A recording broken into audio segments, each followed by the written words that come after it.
This woman reached out her hand to the zombie, trying to help her give birth. The zombie looked like she was in pain. She struggled with all her might until finally, the baby came out. The child then cut the umbilical cord himself. Even though the mother was a zombie, the baby was not infected. A group of children were watching Teletubbies when Jim's mother told him to stay quiet.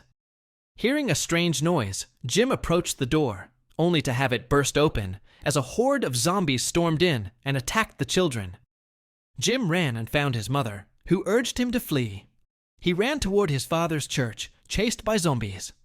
Jim told his father that his mother and sister might already be dead, but his father simply resigned himself, believing that this was Judgment Day. The zombies began to attack, but luckily Jim managed to hide in a hole. With his cross, he shielded himself and prayed. England had been quarantined due to the outbreak, and survivors were left to fend for themselves. On a small island, long protected from the chaos, Spike lived with his parents, Isla, a strong and loving woman, and Jamie, his brave and smart father. That morning, Spike was to leave the island and travel to the mainland. It was a tradition. Every 12-year-old had to prove they could fight zombies. Spike refused at first. He was scared. But eventually, he joined. The villagers cheered him on. As they were about to exit the gate, Jenny, the head guard, warned that if Spike went missing, no help would come. Spike and his father walked along a narrow path that disappeared during high tide and only appeared during low tide. There were no boats. If they tried to cross during high tide, they could be swept out to sea. Upon reaching the mainland, they found no civilization, no hospitals, no cities. They encountered slow and mindless zombies, but that didn't mean they weren't dangerous. Spike killed his first zombie. More zombies approached, but they let one small zombie go. Spike and his father explored a rundown house where they found a zombie tied upside down, its head down and feet bound. Jamie used it as a lesson to make it easier for Spike to kill. At first, Spike hesitated, but the zombie grew more violent, trying to break free. Along the way, they noticed something strange. Yes, it was true. An alpha zombie, different from the rest. Alpha zombies were intelligent, strong, and organized. The zombie noticed them and started chasing them relentlessly. Spike and Jamie returned to an abandoned house and told Spike to climb up into the attic. Zombies kept coming. They were overwhelmed. Luckily, they survived the night in the attic. The alpha zombie had a leader, one so strong that even arrows didn't work on him. As they rested, suddenly the old building trembled. It was about to collapse. A loud noise drew zombies toward them. They rushed to escape and return to the island, crossing the path that was nearly submerged. In the distance, the alpha zombie gave chase. Realizing this, they ran as fast as they could. It was Spike's first experience in the outside world after being trapped on the island for so long. They struggled and fell, but adrenaline pushed them forward.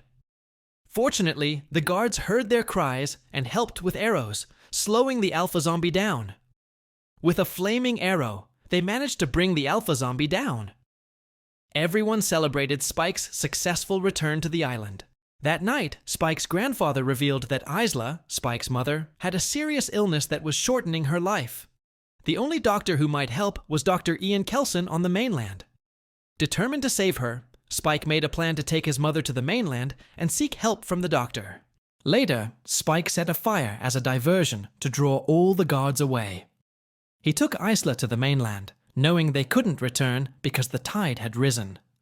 That night, they slept in an abandoned building. While Spike was asleep, a dumb zombie approached. Luckily, Isla noticed in time. Even armed soldiers struggled against the zombies. The alpha zombie killed their captain and took his head. It was one of their customs. On the road, Isla had a nosebleed, which attracted a nearby zombie. Spike shot it with an arrow. The noise brought more zombies. They ran into an old gas station and locked themselves inside. Gas spread, and soon a soldier arrived with a pistol. He caused an explosion that burned all the zombies. It turned out to be Eric, a Swedish soldier on assignment. He explained everything and showed off his girlfriend, but Spike was confused by her swollen mouth. Eric was puzzled when Isla called her son Dad, a symptom of her illness. They continued their journey and encountered a zombie giving birth. Isla, being a mother, wanted to help. A woman clearly infected was giving birth, not to a monster, but to a normal human baby. What did it mean? Perhaps the rage virus had changed, mutated, evolved, and in this ruined world, new life had emerged. Not fully human, but not a monster either. Eric insisted they abandon or kill the baby, threatening to shoot if they didn't comply. He screamed, drawing the attention of an alpha zombie. The zombie nearly caught Spike, but someone arrived and used a dart to paralyze the alpha zombie. The man collapsed while still standing. It was Dr. Ian, who had covered his body in iodine, as zombies hated iodine. He guided them to a place he called the Temple Monument, a memorial for alpha zombie victims. Now, Eric's head would be placed there after being cleaned. That night, Isla was examined and asked about her symptoms. Dr. Ian admitted he had no biomedical tools, but based on symptoms, Isla likely had cancer and didn't have much time left. It was a deeply emotional moment. Isla and Spike decided to spend whatever time they had left meaningfully together. Eventually, the day came. Isla passed away. Dr. Ian cleaned her skull and instructed Spike to place her head in a unique spot, at the very top of the monument. The next day, Dr. Ian told Spike to hide and lock himself inside. The alpha zombie had found them again.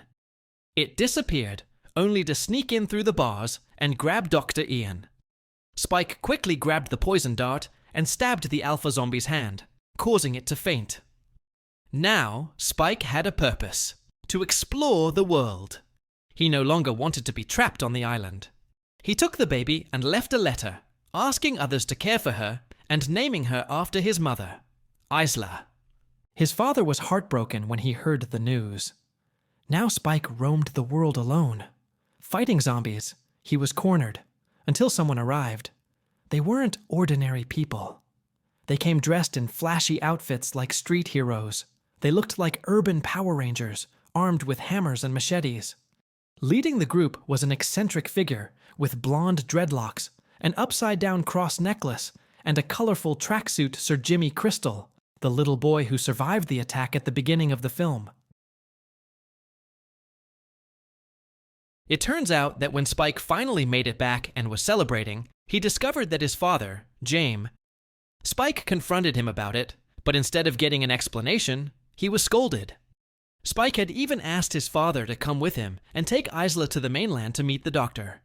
However, his father refused, saying he would rather die on that small island than be eaten by zombies.